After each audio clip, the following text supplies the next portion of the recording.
Before New Jerseyans fought over pork roll v. Taylor ham in the war over what to call John Taylor's gift, praise be his name, citizens of the Garden State were called to choose sides in a literal war, the American War for Independence.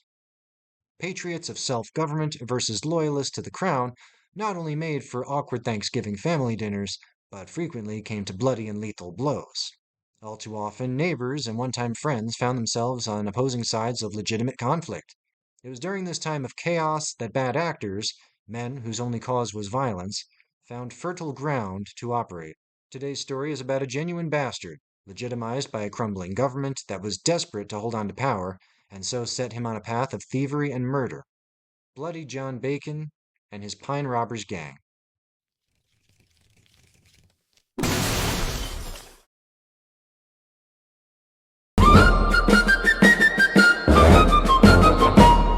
Not much is known about the man who would be Bacon.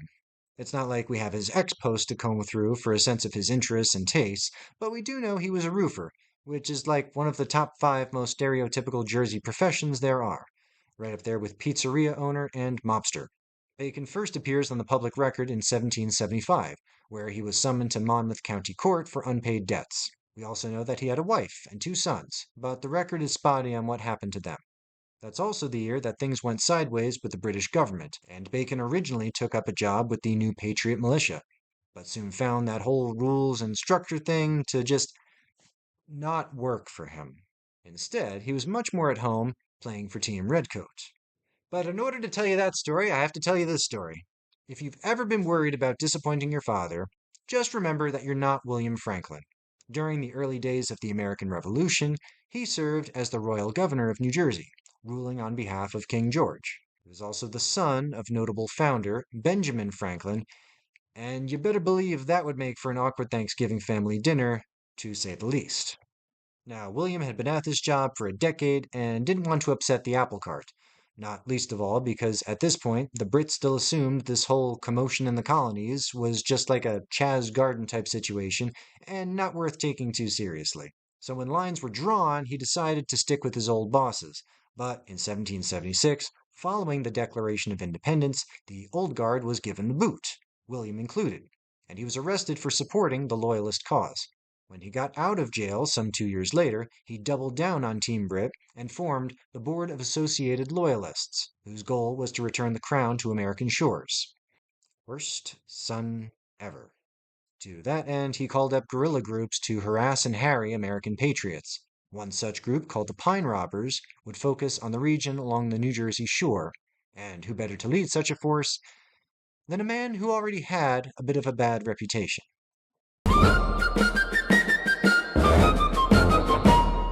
So John Bacon and the Pine Robbers, which sounds like a bad indie band, had a fairly straightforward mission: deny resources to the colonial rebels in whatever way they saw fit. That was basically it. He had pretty much free rein to pick targets and move around as he pleased, as long as he could show that he was appropriately raiding and plundering Patriot supplies and disrupting the local militia's ability to wage war. He was in the clear. For simplicity's sake, you might as well think of him as a pirate, but like one commissioned by the government, so a privateer. He even gets a boat at one point, but we'll get to that. As an incentive, Bacon was allowed to keep whatever wartime booty he was able to capture, and I mean that in the non-sexy way. Like any gang worth its street cred, this plunder was how he financed the operation and kept his men paid. Now basically having a blank check to start doing probably what he had wanted to do for years, Bacon and the Pine Robbers set to work. Their area of operations was the region between the southern part of Monmouth County to Tuckerton in Burlington County and Cedar Creek in Ocean County, shown here. It worked something like this. Being familiar with the land, Bacon and his gang would lay low, staying in caves and swamps, probably chilling with the New Jersey Devil, until they got word of a prize, usually by a paid informant, and then travel discreetly by back roads and trails, make their hit, take their prize, and then disappear again. They worked the region between Tuckerton and Tom's River, raiding Patriot supply convoys, storage depots, and even ships. As a former member of the Monmouth County militia, he even went to the homes of a few of his old buddies and claimed their shit in the name of the crown. A dick move to be sure, and that's only the beginning. See, John Bacon, soon to be known as Bloody John Bacon, was a loyalist without loyalty. He had no particular love for the king, He was really just a mad dog that the failing government had found it convenient to set upon a path of destruction. I'm sure glad that the soon to be United States government would never make such a blunder. Thus, owing to the lack of oversight and his only mandate being to steal and keep his guerrilla gang in line, he made a habit of plundering basically any target of opportunity. Patriot, loyalist, it didn't particularly matter. The prick. And this was his MO for a while, until in December 1780, when he killed a Continental officer, Lieutenant Joshua Studson, during a raid at Tom's River. While technically legitimate targets in battle, the deliberate targeting of officers by, say, sharpshooters or ambush attacks was seen as barbaric or cowardly and got the attention of the upper brass more so than, say, a larger number of rank and file. You can imagine why. The officer corps not only being critical to successful maneuvering during a field battle, but they also tended to have landowning fathers. Not saying I agree with it, but this is just how it was. Perhaps needless to say, but this repeated success and accompanying plunder caused his gang to grow. And so, Bacon got ballsy. By December 1781, the refugees, as the pine robbers were now calling themselves, numbered about 40 men at arms. They looked on their history of success and thought, let's raid a whole town. And so they set their sights on Manahawkin, then under the protection of militia captain Reuben, Reuben Randolph. Now Randolph had his own informants, and he got word that Bacon and the refugees, which is an improvement as far as indie band names go, were in the area and planning to throw down. So Captain Randolph did the natural thing. He called up every patriot in the village to assemble at his inn, which he also owned, and set about preparing defenses. You, get in that window. You, pass out extra shot and powder. You, drag that wagon into the middle of the road and use it for cover. We're holding this town. Night falls. It's quiet. They wait. It's midnight. Still quiet, but it's going to be any minute now. Many hours later. 3 in the morning. The bar is closed. Shit, I guess they're not coming. All right, sorry everyone. My bad. All right, we're all going to bed. Oh, not you, Johnny boy. You and Kevin are on sentry duty. Why? Because you're on my shit list for chasing after my sister, you tri-cornered hat-wearing prick. So anyway, it was just before daybreak that Bacon shows up, finally.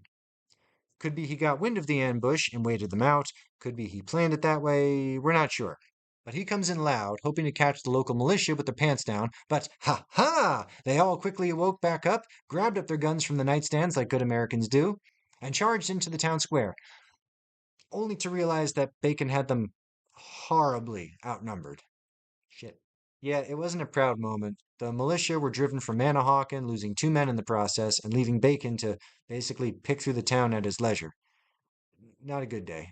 Thankfully, the war would soon be over. Sort of. By the fall of 1782, things were winding down. The Continental Army had managed to bring the king to the negotiating table. While the particulars were hashed out, all parties agreed to a ceasefire. And that's great news if you're honest folk looking for a fresh start and to just get on with this business of building this young nation into the powerhouse that it would become. Minus one or two itsy bitsy hiccups in the next century or two. However, if you're a maladjusted discontent who only knows barbarity and banditry and raiding, not so much. Indeed, the impending peace threatened Baconator's entire business model. Fortunately, in 1782, he received word of a Dutch ship carrying tea and other valuables that had just stranded itself on the Barnegat Shoals and was in the process of being unloaded by Patriot militiamen under the command of Captain Andrew Steelman, about as tempting a target as Bacon was likely to find. And that night, Bacon struck. Approaching what is now LBI from the bayside in his boat, the Hero's Revenge, which, yes, apparently was its real name. Some Revenge of the Jedi level of stuff there. Bacon led his team of 9 men out to the dunes, arriving just before dawn, and there he and his gang proceeded to murder 19 men in their sleep. Frankly, kind of a dick move, and one that would eventually seal his fate. And from there, his days were pretty much numbered.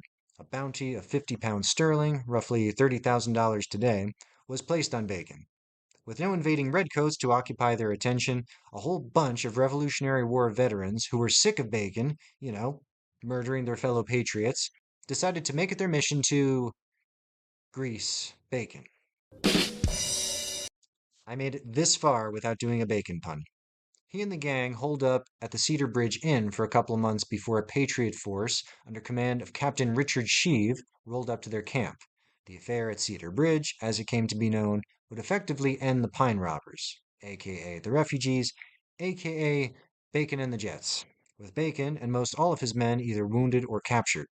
By this point, Bacon was well aware of the force sent to take him down, and he made preparations. His gang numbered somewhere around 20 able-bodied men and set up along the stage road, present-day Route 9, with all his guns aimed at the crossing over the Oswego River, ready to make his last stand. One misconception about the Revolutionary War is that stuff happened like all the time, as seen in The Patriot, a great movie, but lousy history, which only matters if you're a geek, like me. The Battle of Cowpens wasn't nearly this straightforward. The scene completely negates the advantage achieved by Daniel Morgan's double envelopment, and if you can't understand that, then.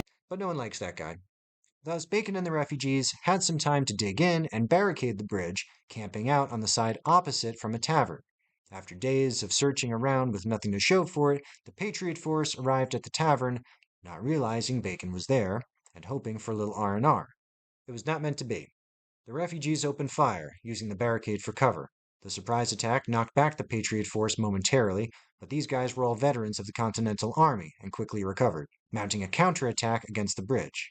Captain Sheave's force, roughly twice the size of Bacon's, would have had the chance to launch 2 or maybe 3 volleys before ordering bayonets fixed and sabers out. Then his men charged the bridge.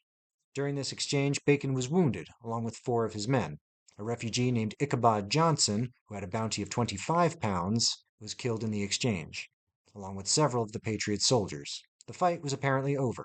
As the Patriots pressed their advantage, they were surprised yet again as they were fired upon from the sides by locals sympathetic to the Loyalist cause. Right, how did we get here? So, history is dicey like this. For every town raided by Bacon or someone like him, there was another farmer missing a few cows or an entire coop of chickens because it was appropriated by one of George Washington's soldiers. The point being, the side you backed might have been the result of family ties, business interests, or simply whoever didn't steal your livelihood for the past month. Intervention by the locals provided enough cover for the wounded Bacon and a few of his men to slip away. The Patriots regrouped and arrested many of the locals that had fired on them, with some sources claiming they were subsequently hanged. The affair of Cedar Bridge, as it would come to be known, was the last documented skirmish of the American Revolution. And it happened in Jersey. But that's not the end of Bacon's story. Months passed. Wounded but undeterred, Bacon still showed up to work, though admittedly he shied away from the whole stacking bodies side of the business and focused more on scavenging for a while. Meanwhile, Joel Cook, brother of William Cook, who had been killed at Cedar Bridge, led a posse to track down the remaining refugees. From here on out, Bacon's fate was all but sealed. By March, roughly 5 months after the massacre at Long Beach Island, Cook's posse got word that Bacon had been spotted, ironically once again on Long Beach Island, scavenging a shipwreck. They tracked him down to the Rose Tavern. The story goes, Captain Stewart entered first, presented his musket, and demanded that Bacon surrender. And Bacon was like, in your dreams, and attempted to draw his own pistol, despite Stewart having the drop on him. But rather than shoot him then and there, Stewart instead closed with him, ultimately wrestling him to the floor. At that point, Bacon is said to have cried uncle and agreed to be taken into custody. However, Joel Cook, upon seeing the man responsible for his brother's death, was said to have become enraged, and in that moment, admittedly, lost his head a little and thrust his bayonet into Bacon's gut. At that point, Bacon fell. Thinking him dead, the others let him alone, probably giving Joel Cook a stern talking to about the proper etiquette for suspects in custody. And in that distraction, Bacon tried for the exit. But just as he did so, Stewart pushed the table up against the back door, blocking it. Bacon hurled it aside, knocking Stewart to the ground, and Joel Cook moved to block the door with his body. Bacon wrestled with him to escape, and while he did so, Stewart ignored basic firearm safety and shot him, not bothering to check that Cook was clear of his firing line. And so, both Bacon and Cook were shot, with Bacon taking the worst of it. Indeed, you might say, the bacon had been cooked. With the refugees no more, Stewart and Cook brought Bacon's body to Jacobstown, Burlington County, to serve as proof of his death. And while they were at it, the Patriots were meant to bury John Bacon at a crossroads as a sign of disrespect. However, at the last minute, his brother showed up, claiming the body in order to give him a proper burial, which he did on April 3rd, 1783, thus bringing to an end a life of banditry and thuggery in a time that had plenty of both. One of the last casualties in the American War for Independence, a brigand and local villain who probably should have stuck to roofing. That'll about do it for me. If you stuck with me this far, thank you so much for watching. All sources in the description as usual. This has been Words and Coffee. Until next time.